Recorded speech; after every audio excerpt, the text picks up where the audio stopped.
आपका लूसेंट अरिहंत के सभी महत्वपूर्ण क्वेश्चंस इंक्लूड किए गए हैं।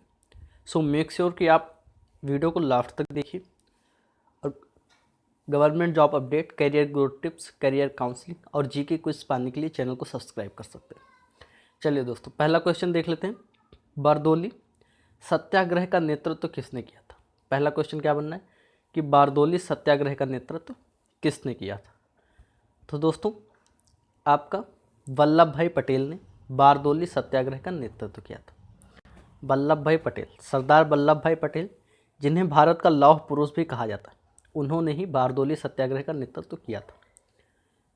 दोस्तों, शुरुआत के कुछ प्रश्न इजी और लास्ट के कुछ प्रश्न हार्ड हैं, यानी कि लास्ट के कुछ क्वेश्चन बहुत ही महत्वपूर्ण है, तो मेक श्योर कि आप लास्ट तक देखते हैं। पहला औद्योगिक सम्मेलन किस वर्ष आयोजित किया गया था? ये जीके क्विज सभी टेस्ट के लिए, सभी परीक्षाओं के लिए काफ़ी महत्वपूर्ण हो सकता है, इसलिए सभी लोग इसे देख लें। पहला औद्योगिक सम्मेलन किस वर्ष आयोजित किया गया था? तो दोस्तों, आपका 1907 में पहला औद्योगिक सम्मेलन आयोजित किया गया था। यह क्वेश्चन पूछा गया है, किसी न किसी पेपर में ज़रूर पूछा गया है। तो पहला औद्योगिक सम्मेलन 1907 में आयोजित किया गया था। तीसरा क्वेश्चन क्या है दोस्तों? यहाँ पे तीसरा क्वेश्चन है कि किस शासक का काल संगमरमर का काल कहलाता है?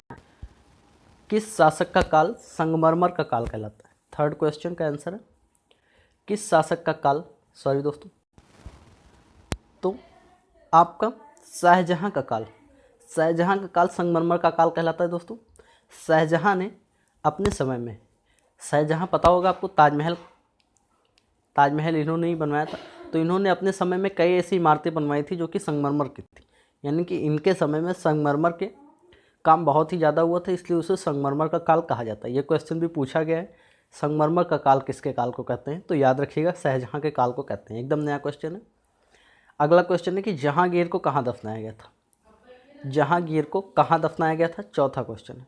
क्वेश्चन थोड़ा इजी है दोस्तों, आपका लाहौर में दफनाया गया था। लाहौर, जो कि वर्तमान पाकिस्तान में है, वहीं पे जहांगीर को दफनाया गया था। जहांगीर। अगला क्वेश्चन है पांचवा कि भारतीय संविधान की आत्मा किसे कहा जाता है? अब यहाँ पे ये इंक्लूड नहीं किया गया है कि किसने किसको कहा था, पर यहाँ पे जो मेन है उसके हिसाब से हो जाएगा आपका प्रस्तावना को। प्रस्तावना को भारतीय संविधान की आत्मा कहा जाता है। प्रस्तावना को भारतीय संविधान की आत्मा नेहरू जी ने कहा था, पंडित नेहरू ने, पीटी नेहरू, पंडित नेहरू ने कहा था। और दोस्तों, अगर बाबा साहब की बात करें तो उन्होंने संवैधानिक उपचारों का अधिकार को भारतीय संविधान की आत्मा कहा था। तो अगर स्पेशली ये यहाँ पे मेंशन कर दे कि डॉक्टर भीमराव अंबेडकर ने क्या, किसे संविधान की आत्मा कहा था, तो वो हो जाएगा आपका भारत संवैधानिक उपचारों का अधिकार, जो कि संविधान में वर्णित है, उसे कहा था। और नेहरू जी ने आपका प्रस्तावना को कहा था, ये याद रखेंगे। चलिए अगला क्वेश्चन देख लेते हैं। अगला क्वेश्चन यहाँ पे बनना है कि भारतीय संविधान का अभिभावक कौन होता है?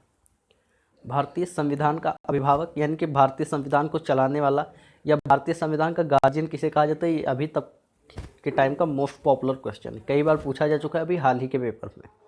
दोस्तों, आपका जो सर्वोच्च न्यायालय होता है, यानी कि ऑप्शन सी, वो भारतीय संविधान का अभिभावक होता है। क्यों अभिभावक होता है? क्योंकि वो भारतीय संविधान को लागू करवाता है, यानी कि पूरे देश में ये देखना सर्वोच्च न्यायालय का ही काम है कि भारतीय संविधान सही से लागू है या नहीं है। तो निरीक्षण करता रहता है कि भारतीय संविधान, यानी कि संविधान का सही से पालन हो रहा है या नहीं हो रहा है। और हमारे घर में अभिभावक का क्या काम होता है कि सारे लोग सही से अपना काम कर रहे हैं या नहीं कर रहे, यही तो काम होता है। तो सर्वोच्च न्यायालय भी भारतीय संविधान का अभिभावक हो जाएगा। ये मोस्ट इंपॉर्टेंट क्वेश्चन है, अगर आपको नहीं आता या भूलने का डर है तो नोट कर लेंगे। सातवां क्वेश्चन देख लेंगे। निम्न में से कौन भारतीय राज्य व्यवस्था में सर्वोच्च है? निम्न में से कौन? संसद, धर्म, संविधान या सर्वोच्च न्यायालय? दोस्तों, अभी आपको बताया सर्वोच्च न्यायालय अभिभावक है, पर यह भारतीय राज्य व्यवस्था में सर्वोच्च नहीं है, यानी कि ये अपने विवेकाधिकार से निर्णय नहीं लेता है। सर्वोच्च न्यायालय वही निर्णय लेगा जो संविधान के साथ में होगा, यानी कि जो संविधान में लिखित होगा। संसद और धर्म कभी सर्वोच्च हो नहीं सकता। संसद भी संविधान के बताए नियमों के साथ ही चलती है, यानी कि संविधान के विपरीत जाके संसद अपना विवेकाधिकार नहीं ले सकती। तो संविधान यहाँ पे आपका सर्वोच्च हो जाएगा। थोड़ा सा अगर आप ध्यान लगाएंगे तो आप स्मार्टली भी कर सकते हैं। गधे मत बनिए, रटिए मत, थोड़ा स्मार्ट बनिए और क्वेश्चंस को देखिए, समझिए कि क्या आंसर हो सकता है। ये क्वेश्चन देखिए, पूछा गया क्वेश्चन है, अपने मन से नहीं दे रहा हूँ, ये पूछा गया क्वेश्चन है, काफ़ी इंपॉर्टेंट है। LNG के आयात के लिए भारत में पहला LNG टर्मिनल कहाँ स्थापित किया गया था? दोस्तों भारत में जो पहला LNG टर्मिनल स्थापित किया गया था वो गया था दहेज में। ऑप्शन सी राइट हो जाएगा, दहेज हो जाएगा। दहेज में किया गया था LNG के आयात के लिए। चलिए दोस्तों अगला क्वेश्चन, ये भी इम्पॉर्टेंट क्वेश्चन है, एक बार पेपर में पूछा गया है। सारे पेपर्स का बता रहा हूँ दोस्तों, यहाँ पे पेपर्स लगभग सारे सिमिलर ही रहते हैं। तो लाई जनजाति कहाँ पाई जाती है? लाई जनजाति दोस्तों, ये जो आपका लाई जनजाति ये आपके म्यांमार में पाई जाती है। म्यांमार में अभी आपको पता होगा कि वहाँ सैनिक शासन लागू हो गया है और जनता विद्रोह कर रही है। जब तक आप ये वीडियो देखेंगे तब तक पता नहीं क्या होगा, बट म्यांमार में अभी यही चल रहा है। लाई जनजाति म्यांमार में पाई जाती है। चलिए दोस्तों अगला क्वेश्चन देख लेते हैं। भारत की उत्तरी सीमा पर स्थित पर्वत क्या कहलाता है? ये क्वेश्चन तो सबसे ज़्यादा इजी होगा, अगर ये भी नहीं आता तो आपको मेहनत करने की ज़रूरत है।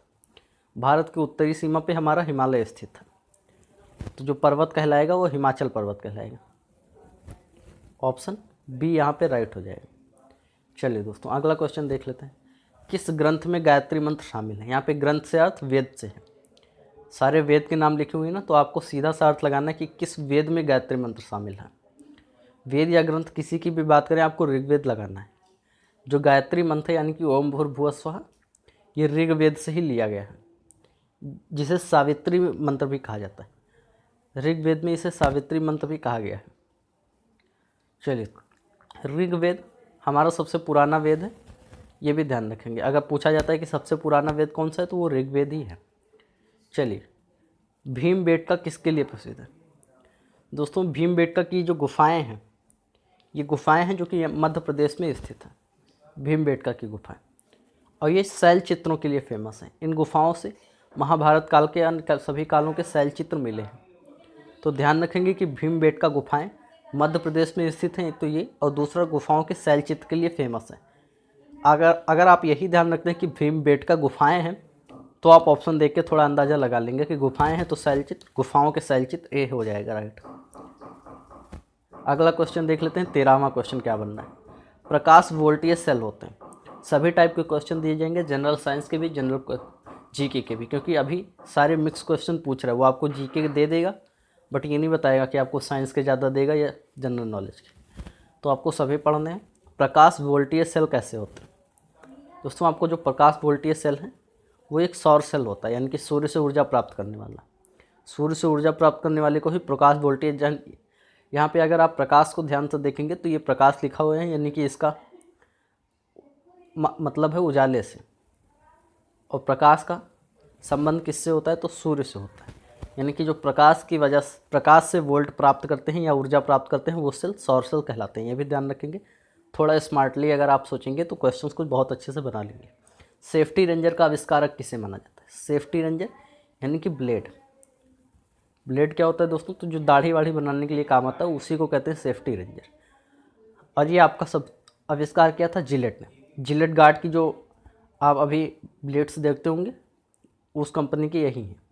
तो जिलेट ने ही सेफ्टी रेंजर यानी कि ब्लेड का आविष्कार किया था। पर आपसे ब्लेड डायरेक्ट कभी नहीं पूछेगा, वो आपसे सेफ्टी रेंजर ही पूछेगा। इसलिए सेफ्टी रेंजर का मतलब ध्यान में रखिएगा कि ब्लेड होता है। चलिए दोस्तों लास्ट क्वेश्चन है आज का। निम्न में से कौन जीवाश्म ईंधन नहीं है? तो कोयला आपका जीवाश्म ईंधन है। जीवाश्म ईंधन उसको कहते हैं जो जीवों से प्राप्त होते हैं, यानी कि जब जीव करोड़ों वर्ष पहले जब कोई प्राकृतिक आपदा की वजह से जीव जंतु पृथ्वी में दब गए होंगे तो उपापचय प्रक्रिया के आधार पर वो ईंधन बन गए। जीव जंतु पेड़ पौधे ये सब भूमि में दब के अगर ईंधन बन जाते हैं तो उसे जीवाश्म ईंधन कहते हैं। इसमें कोयला, पेट्रोलियम, जल गैस तीनों होते हैं। पर दोस्तों आपका नाइट्रोजन कोई जीवाश्म ईंधन नहीं है। नाइट्रोजन प्रकृति में सुचारू रूप से उपलब्ध है, तो नाइट्रोजन कोई जीवाश्म ईंधन नहीं है, बल्कि अगर इसका ईंधन के रूप में इस्तेमाल किया जाता है तो ये प्राकृतिक है, ये जीवाश्म ईंधन नहीं है। बाकी कोयला, पेट्रोलियम और जल गैस जल के अंदर जो गैसें होती हैं, यानी कि समुद्र में अगर समुद्र से भी पेट्रोल निकाला जाता है। आपको पता होगा समुद्र में अगर जीव जंतु दब जाते हैं, उपापचय प्रक्रिया उपापचय, इसको कहते हैं उपापचय प्रक्रिया। इसी के आधार पे यानी कि एक मैक्सिमम ताप दाब के आधार पे ये सारे ईंधन में बदल जाते हैं। तो जल गैस उसी को कहते हैं। जो समुद्र में जो गैसें या पेट्रोलियम पाए जाते हैं उसे जल गैस कहते हैं। तो नाइट्रोजन सी आपका राइट आंसर हो जाए। आज के इस सेट में हमने कुल 15 क्वेश्चन कवर किए हैं। आई होप कि आपको ये सेट पसंद आया होगा, और यहाँ तक अगर देख रहे हैं तो चैनल को लाइक कर लीजिए। दोस्तों, अगर आप गवर्नमेंट जॉब अपडेट या करियर काउंसलिंग से संबंधित, अपने करियर से संबंधित कुछ भी पाना चाहते हैं तो चैनल को ज़रूर सब्सक्राइब करके आप वीडियो जाके देख सकते हैं। अगर आपको कोई काम की लगे तो वो भी जाके देख लीजिए, प्लेलिस्ट चेक कर लीजिए, आपको अच्छे वीडियोस मिल जाएंगे। तो चलिए आज विदा लेते हैं, तब तक के लिए धन्यवाद। जय हिंद, जय भारत।